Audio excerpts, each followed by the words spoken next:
Depuis les 60 dernières années, les nations européennes ont, pour la plupart, bénéficié d'une paix et d'une stabilité relative. Cette partie du monde a connu presque continuellement des conflits pendant 2 millénaires. Deux de ces nations avec une longue histoire sont la France et l'Allemagne. Alors que l'observateur moderne des relations internationales vous dirait qu'actuellement ces deux pays ne nourrissent aucune inimitié apparente, pendant des siècles, ils étaient presque des ennemis dévoués. Aujourd'hui, nous allons voir ce qui pourrait se passer si ces deux puissantes nations européennes reprenaient les armes l'une contre l'autre dans cet épisode du Infographics Show Allemagne contre France.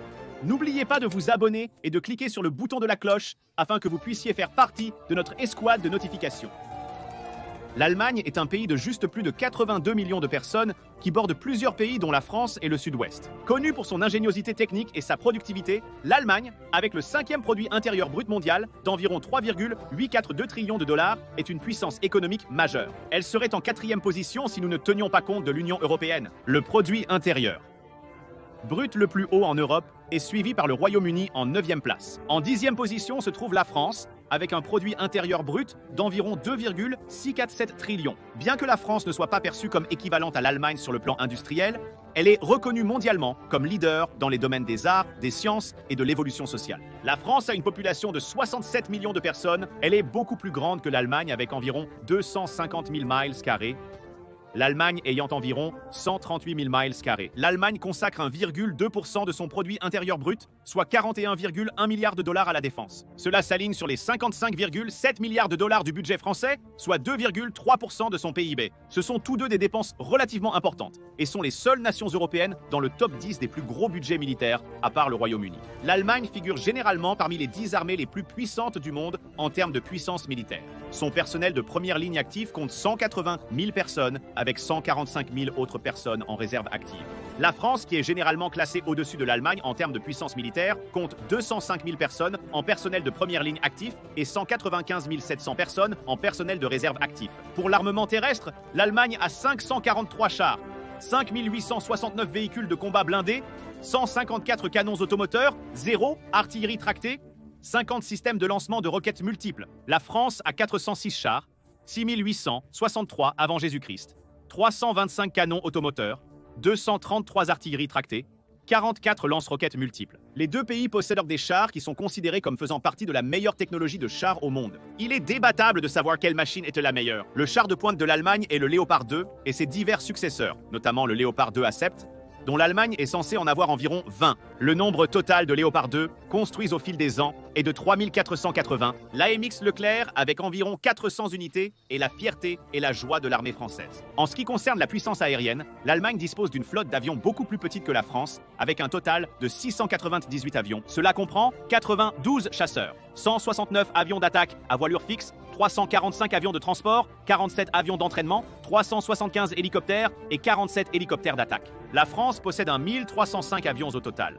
dont 296 chasseurs, 284 avions d'attaque à voilure fixe, 662 de transport, 283 d'entraînement, 610 hélicoptères, dont 49 d'attaque. Au-delà des chiffres, la France est considérée comme ayant une force aérienne largement supérieure à celle de l'Allemagne, non seulement en raison de la technologie des avions, mais aussi de sa technologie de missiles. Peut-être que son atout majeur est son chasseur Omnirol d'Assault Rafale, largement considéré comme l'une des meilleures machines de combat à avoir jamais pris les cieux. Rapide et furieux, le chasseur transporte un arsenal de missiles, y compris un missile nucléaire AIR sol moyenne portée, et est également doté des derniers systèmes radars. Il y a actuellement 108 de ces avions en service. Bien que l'Allemagne n'ait pas construit un avion concurrent du Dassault Rafale, elle détient plus de 125 Eurofighter Typhoons développés et construits par le Royaume-Uni, l'Allemagne, la France, l'Italie et l'Espagne. L'armée de l'air allemande était peut-être la plus redoutée au monde pendant la Seconde Guerre mondiale et ses pilotes, dont beaucoup sont formés aux États-Unis, sont très appréciés. Toutefois, en nombre et technologie,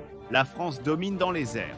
La marine allemande est également inférieure à la française. Sa puissance navale se compose de 10 frégates, 0 destroyers, 5 corvettes, 6 sous-marins, 13 navires de guerre des mines, 11 navires de ravitaillement et 20 navires auxiliaires divers. Il se préoccupe principalement de la protection des eaux territoriales et du maintien de la paix mondiale. La marine française, en revanche, est souvent considérée comme l'une des marines les plus puissantes du monde. Ces 86 navires se composent de 11 frégates, 4 destroyers de défense aérienne, 8 destroyers anti-sous-marins, 0 corvette, 10 sous-marins, 16 guerres des mines, 17 embarcations de défense côtière, 3 navires d'assaut amphibies et un porte-avions. Cette marine est considérée comme beaucoup plus puissante que celle de l'Allemagne, et si on s'y attend, elle pourrait également être beaucoup plus agressive. Pour que cette bataille hypothétique se produise, il faut du personnel, des armes, de la technologie et surtout beaucoup de pétrole. L'Allemagne produit près de 48 000 barils de pétrole par jour et en consomme 4 millions quotidiennement. Elle dispose d'environ 100 millions de barils de réserves prouvées de pétrole. La France produit environ 15 340 barils de pétrole par jour,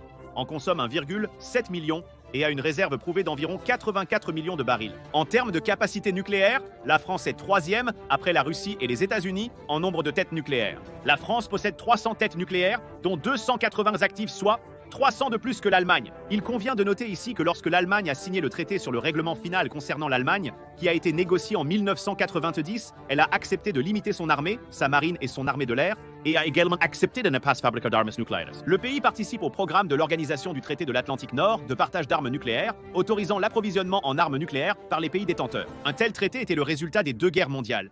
Mais on pourrait dire que c'est aussi un témoignage de la manière dont le monde était en admiration devant la puissance militaire de l'Allemagne. L'Allemagne et ses alliés étaient proches de remporter la Seconde Guerre mondiale grâce à une stratégie militaire supérieure et des armes avancées. La France et l'Allemagne sont maintenant des alliés proches. Et il y a peu ou pas de chance qu'une guerre éclate entre les pays. Sur une base purement hypothétique, cependant, la France pourrait avoir l'armée la plus forte. En même temps, qui voudrait sous-estimer l'Allemagne? La guerre ne serait pas menée uniquement entre ces 2 pays, bien sûr. Et la question de savoir qui est allié avec qui dépendrait des circonstances qui ont déclenché la guerre. Mais pour les besoins de l'argumentation, disons que personne d'autre ne s'est impliqué. Qui pensez-vous qui gagnerait? Dites-le nous dans les commentaires. Si vous appréciez ces comparaisons militaires, regardez l'Union européenne contre les États-Unis. Merci d'avoir regardé.